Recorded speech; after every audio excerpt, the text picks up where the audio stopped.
Before the flood came to drown the earth, there was another world. A world of shining angels, mighty beasts, and a betrayal so great, it shattered heaven itself. The Bible says little about this time, but ancient scrolls, forgotten, tell a darker story. They speak of divine beings who abandoned their thrones, descending for one forbidden desire. These weren't demons. They were guardians, watchers, sent to protect mankind until they broke the one law heaven never forgives. They took mortal women, and from that union, monsters were born. Giants, Nephilim, creatures of flesh and fury that ravaged the world. Men worshipped them, feared them, and the earth bled under their rule. But one man saw it all, long before the storm. He walked with angels, and he wrote down their fall. In the dead of night, a man wakes, gasping, drenched in sweat. His name is Enoch, and what he saw was not of this world. Visions tear through his mind. Bright wings, broken vows, a sky ripped open. He carves into stone, hands shaking. They descended on Hermon. 200 watchers, once holy, now fallen. They were not cast out. They chose to fall, not for hatred, not for power, but for desire. Desire for women of earth. Flesh over light. Lust over law. In the dream, Enoch saw the moment it began. A blood oath sealed in fire. A pact of no return. One by one, they took mortal wives. And from their union came monsters. The Nephilim, born of heaven and earth. Giants who crushed bones and drank blood. The world cheered them as gods. But Enoch, he saw their doom. He writes, alone in darkness, his breath shaking, his heart breaking. A whisper comes, not from man. Warn them. But who would ever believe him?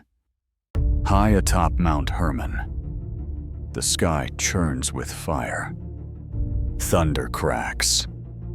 The ground trembles. But it's not a storm. 200 angels stand in a perfect circle. Radiant. Terrifying. No longer of heaven, but not yet of earth. At the center, one steps forward. His name is Samyaza. His wings glow like burning gold. His eyes carry the weight of defiance. He speaks without fear. Brothers, we have watched. We have waited. Now we act. The others listen, silent as stone. Behind them, shadows twist. Something ancient, awakening. Samyaza raises his hand. We will take their women. We will make them ours. A murmur of unease ripples through the crowd. One angel hesitates.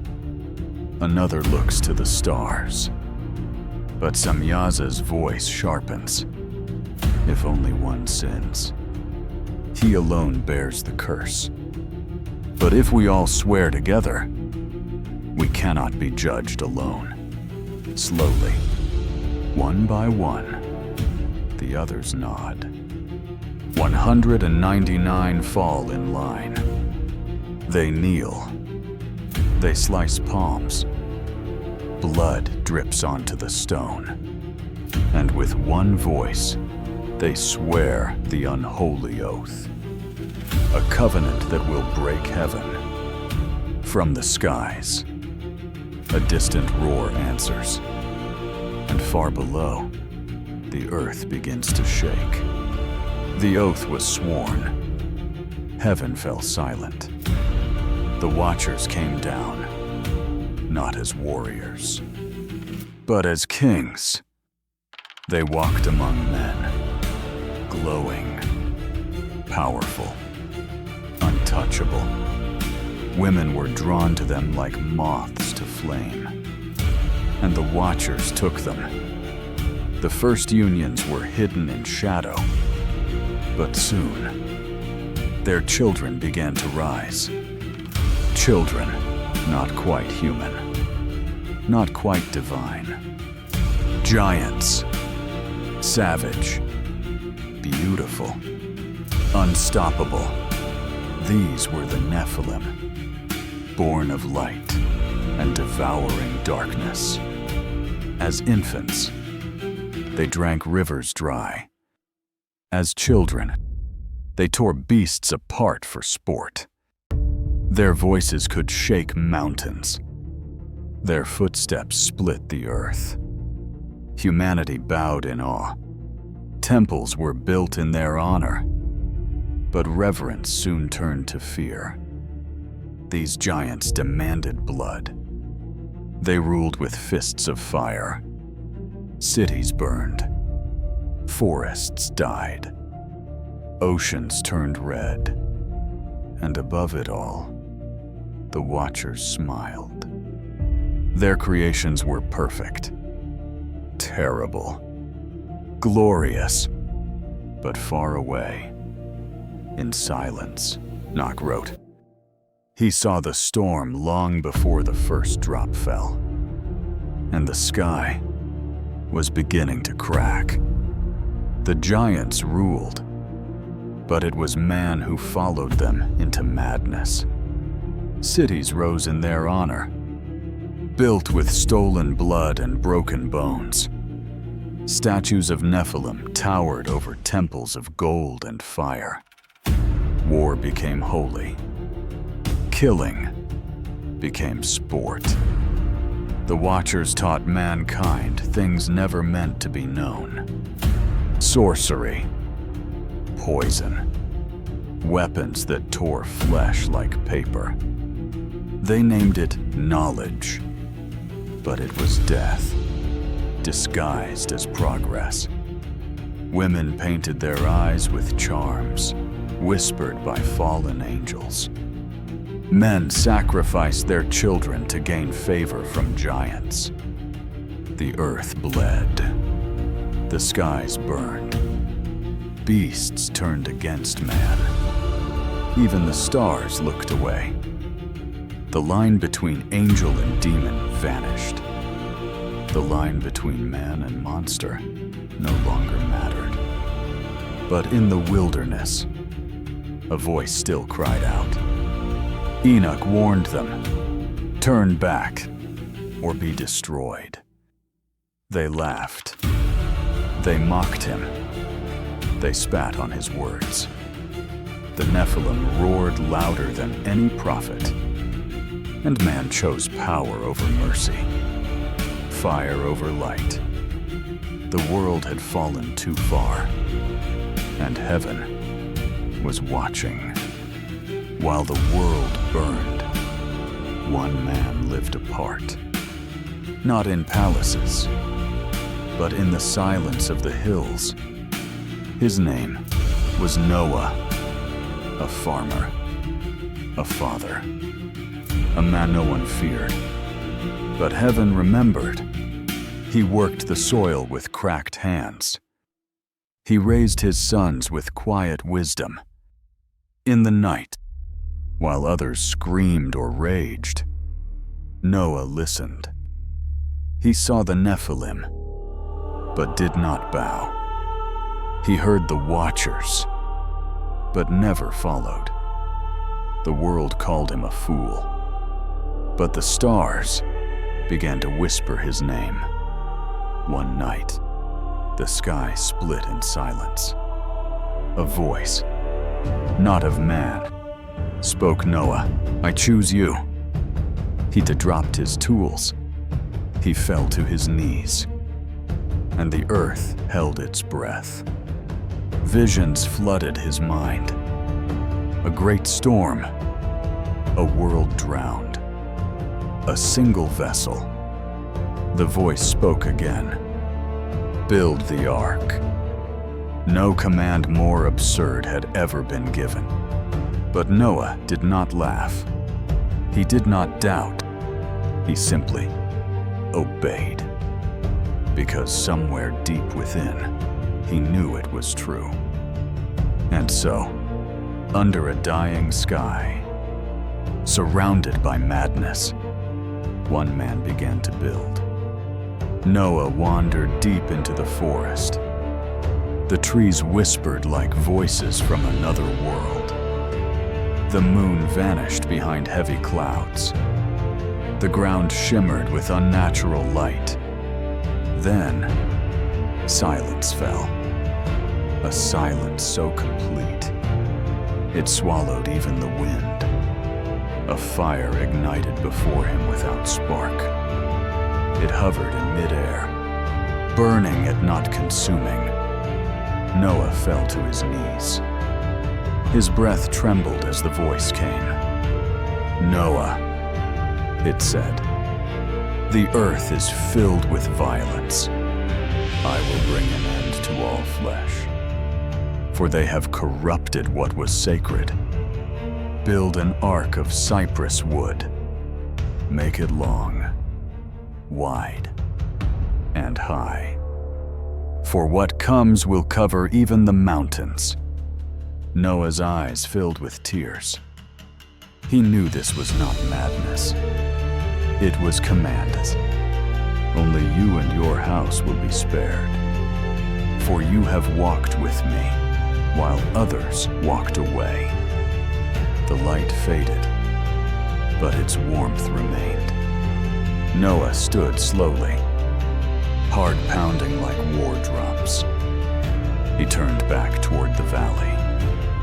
There was no doubt now, only mission. The rain had not come yet, but the voice still echoed louder than thunder. The campfire flickered in the night. Noah sat alone, tools laid beside him. His hands were cracked and calloused, but it was his heart that bore the deeper wounds. For every plank he nailed, a friend walked away. For every warning he spoke, another voice mocked him. His son slept nearby, exhausted. Yet Noah's eyes stayed fixed on the stars. Why me? He whispered. Why must I carry this alone? The silence didn't answer, but it pressed on him like the weight of mountains. He remembered Enoch's face in the vision. The righteous must stand when the wicked refuse. His grip tightened on the hammer. This burden was never about strength. It was about faith. The wood groaned in the night wind. It echoed like the voice of time itself. Noah closed his eyes briefly. He saw the flood, the screams, the silence after. He opened them again with resolve. Let it come, he said. Let his will be done. And from the trees, an owl watched him. Even the night was listening now. It began with the birds. They stopped singing all at once. Wolves howled in daylight. Horse refused to drink from the river. Trees stood unnaturally still. But the wind howled somewhere above the clouds. The sky shimmered with an eerie glow. It was sunlight. But something was wrong. Children cried for no reason. Mothers felt chills even in the heat. Dogs barked at empty space, and birds flew in spirals they'd never flown before. Farmers saw shadows move without bodies. Wells ran dry overnight. Old men stopped their work and looked to the mountains. Their hands trembled without cause. Even the soil felt strange underfoot. The earth pulsed like it had a heartbeat. Noah watched it all from afar. He had seen these signs in his dreams. He remembered Enoch's warning. Nature will cry before heaven speaks. He turned to his sons. It has begun, he said. We don't have much time. Then, the sky cracked. Not with thunder, but with a sound like weeping. The first drop of rain touched dry earth, and the ground recoiled like it had been burned. The ark now towered in the open field. Its shadow stretched far over scorched earth. People came not to help, but to laugh. They saw a ship with no sea and mocked its builder. Look at him, someone jeered. He's lost in the sun, building for ghosts. Children threw stones at the wood. Men spat curses and women laughed with scorn. Noah kept building, plank by plank. His silence spoke louder than their insults. Every nail driven echoed with purpose. Every inch had only hardened his resolve. He knew the storm was real. But how do you prove a future no one believes in? They called him a lunatic, a doomsayer. Even old friends turned away in shame. No rain has ever come, one man shouted. And no God will save you now. Noah looked up at the sky. Clouds were forming where there should have been none. Birds changed their flight paths. Animals grew restless without clear reason. But the people saw none of it. They were too loud to hear the warning. Noah's family stood close behind. Fear flickered in their eyes, but so did faith. He whispered to his sons, "Let their laughter be their own answer." Then he picked up his hammer again. The sound drowned out the mockery. The ark was nearly done, and their time was almost up. The final plank slid into place. The sound echoed like a heartbeat in a tomb. Noah wiped sweat from his brow. Behind him, the massive vessel stood, complete. For 100 years, he had built against ridicule, storms, and doubt. He endured. His sons passed him the last iron nail. It was cold, heavy, and full of meaning. With one strike, the task ended. The ark was sealed by human hands, but chosen by heaven. They stepped back and looked up. The structure towered like a monument to madness or faith. Around them, the villagers gathered again. Their laughter was louder now, crueler than ever. "Where's your flood, old man?" They sneered. "We see no water, no wrath, no God." Noah said nothing. He just stared at the sky, because something was changing. Clouds moved unnaturally fast. The wind no longer blew from the earth. It came from above. Animals began to stir within. Birds shifted. Wolves growled low, and lions went silent. The air grew heavy and still, like the whole world was waiting to exhale. Noah turned to his family. "It's time," he said. "Bring them in." The ramp creaked as they lowered it. One by one, the animals began to move, not driven by fear, nor forced by man. They walked willingly, like answering a call. 2 by 2, they entered the ark. Birds above, beasts below, all in silent procession. Even the villagers fell quiet. No one could explain what they were witnessing. A child pointed and whispered, "Why do the wild ones obey?" No one had an answer. But somewhere, in the clouds, lightning cracked without thunder. The sun sank behind heavy clouds. It was the last sunset the old world would ever see. Inside the ark, silence ruled. Even the animals seemed to sense what was coming. Noah sat by the lantern, hands folded. His eyes stared beyond the wooden walls. Shem sharpened tools without a word. Japheth tightened ropes with trembling hands. Ham paced slowly across the deck. His breath fogged in the cold night air. A soft creak echoed through the timbers. It wasn't fear. It was waiting. Noah rose and looked at his family. "Tomorrow, everything changes," he whispered. His wife placed a hand on his shoulder. No words were needed between them. Outside, the wind began to howl. Low, long, like a warning just beyond hearing.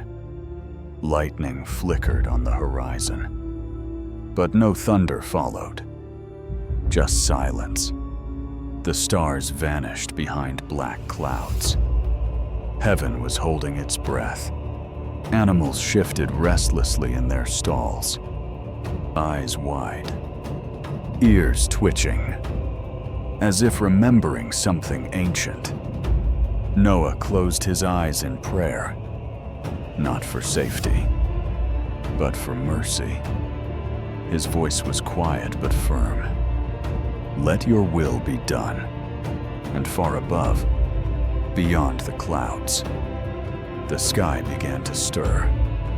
Something ancient had awakened, and it would not wait much longer.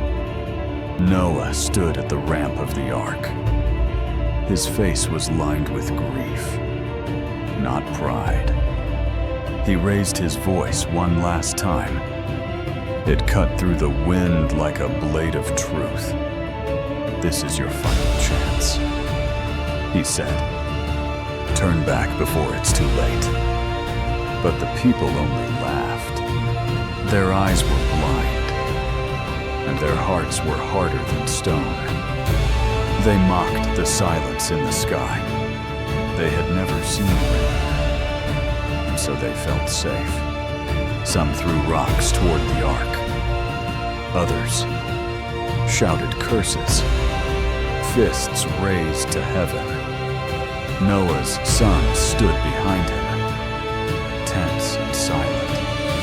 Inside the ark, the animals stirred.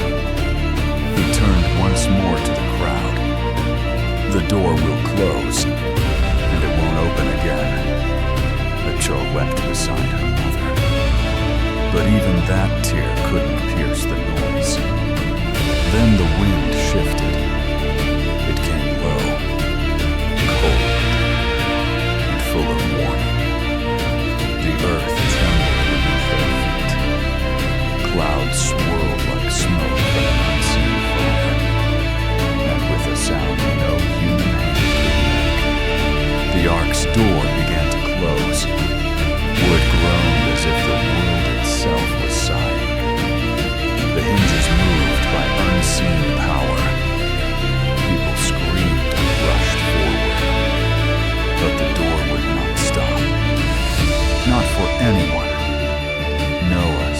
still, tears in his eyes, not for himself, but for those who would not listen. The final warning had been given, and now, judgment would speak in storm and silence. The sky didn't darken, it collapsed. Clouds tore open like wounds, and the first roar split the heavens. Rain didn't fall, it attacked. Lightning cracked the sky into shards of flame. Wind screamed like the voice of every forgotten soul.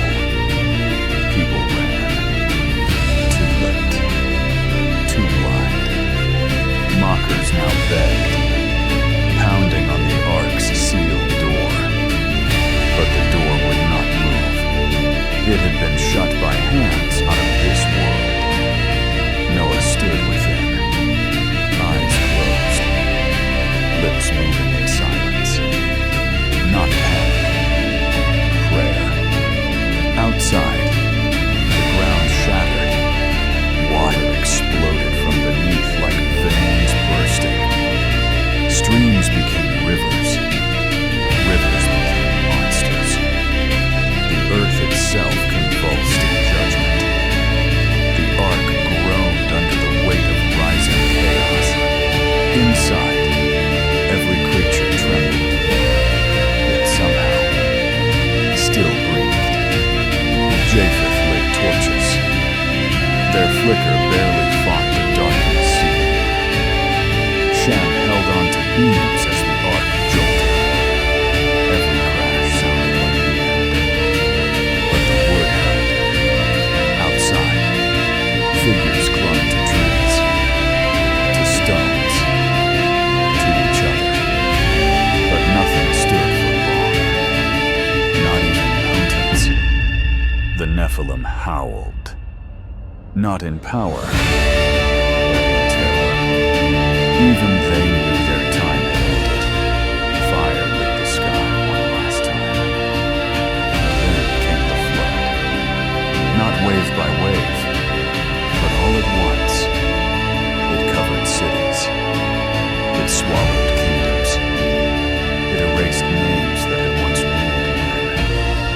And it left only water and silence. The storm had raged for days. But now it was not the rain they feared. From the depths, something darker began to rise.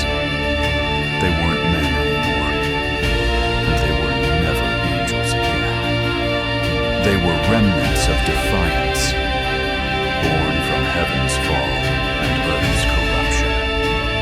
The Nephilim returned, broken, but not gone. Twisted flesh climbed the ark's hull like ghosts with unfinished wrath. It was Ham's mistake that opened the path, though he could not have known. But what came through was judgment in monstrous form. The ark shook as they slammed into it, claws scraping wood soaked in divine rain. Animals cried out in panic, and beams groaned under pressure. One giant clawed to the upper deck, eyes blazing with ancient hate. Lightning revealed its face, half beast, half memory of glory lost. Inside, Noah did not pick up a weapon, but he stood like stone. He shouted only one thing, yield a hatch, and pray. Japheth ran for oil, his hands trembling, but his aim sure. He threw the lantern, and fire met the storm. Flames danced in the rain, devouring the creature's skin. It screamed as it fell backward, swallowed by the waters that birthed it. More came, slow and relentless like death itself. Each impact threatened to split the ark in two. Noah's family pressed together, soaked in fear and silence. They had no weapons, only trust in what they could not see. Then the water rose again, not from earth, but from heaven. It moved like a wall, a hand of judgment made of waves. It struck without mercy, washing the giants into the abyss. No scream was louder than that silence after. The ark was bruised, but it still floated. Those inside had survived, not because they fought, but because they endured. The waters calmed, but the air still trembled with something unseen. Not fear now, but awe. Noah opened the hatch slowly, not out of caution, but reverence. The sky had changed color, as if heaven had touched earth. Light poured in like gold, thick and weightless. It didn't just illuminate, it revealed. Every crack in the wood glowed faintly. Even the breath of the animals seemed holy. Shem stepped forward, silent, barefoot. He looked out and wept, not from grief, but from wonder. On the horizon, clouds parted without wind, and a voice, not loud, but infinite, filled the space. Noah did not speak. He knelt, placing his hand on the deck.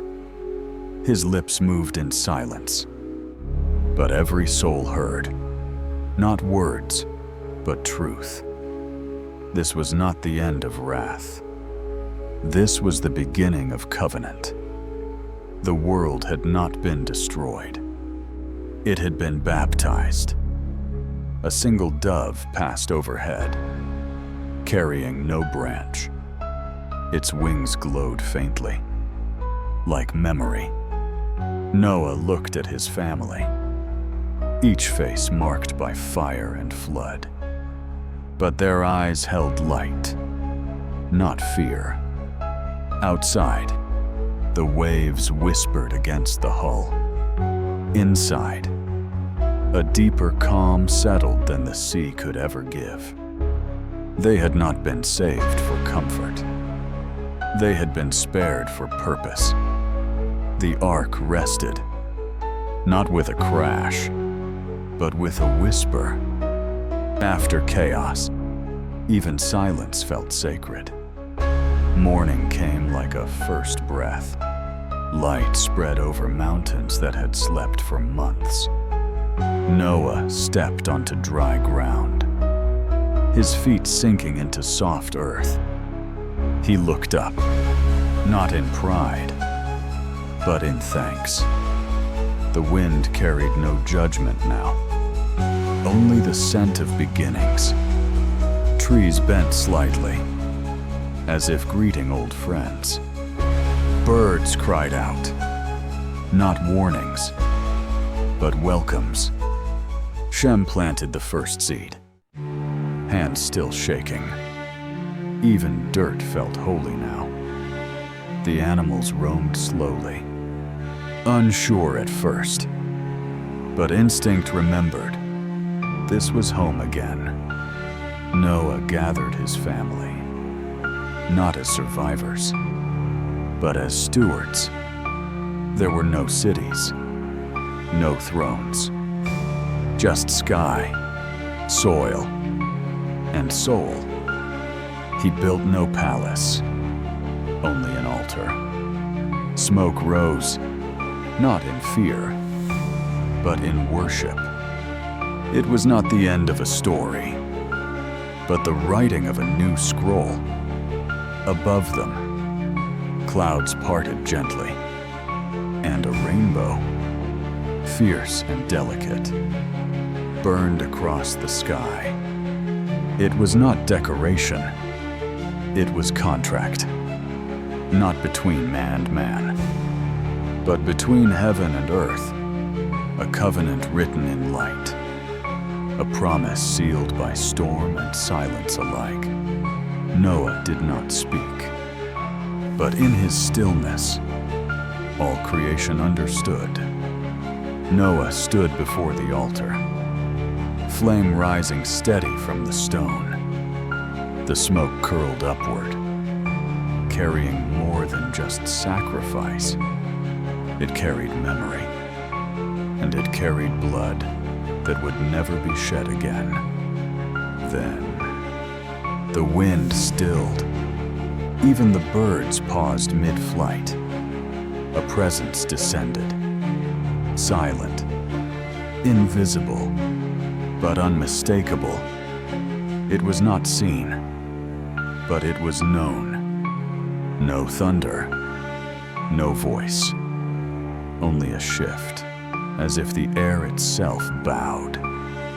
The sky brightened, beyond the sun's reach, and from horizon to horizon, a great arc formed. It was light, but more than light. Color, woven like breath through heaven. The rainbow was not decoration. It was signature, not of survival, but of covenant. A divine pact written in silence and sealed in color. Noah fell to his knees, not in fear, but in full surrender. Behind him, his sons followed, 3 men who would carry a world on their shoulders. And God spoke, not with sound, but with truth, a knowing that pierced every heart. Never again shall water destroy all life. This is the sign between me and the earth.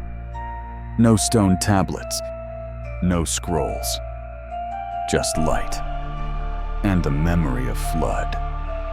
That was the mark, the proof that wrath had passed and mercy now reigned. Noah raised his eyes, tears untouched by grief. He had seen both judgment and promise. Years passed, but the memory never faded.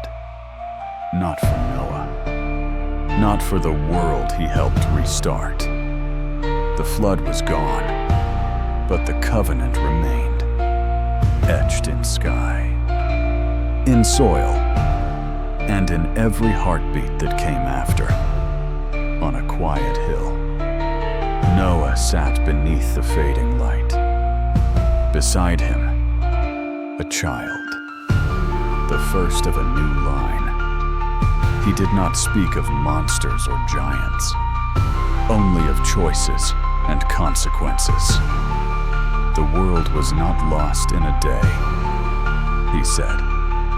It was surrendered, little by little, to silence and pride. The child asked, "Will it happen again?" Noah paused, his gaze far beyond the horizon. "It depends," he said softly. "On those who remember." He pointed to the rainbow, now barely visible in the dusk. "That's not just a promise. It's a warning."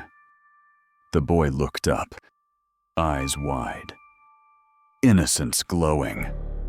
Noah smiled, not in fear, but in trust. "We survived because we listened, and we endured because we believed." Behind them, the ark lay quiet, half buried by grass and time.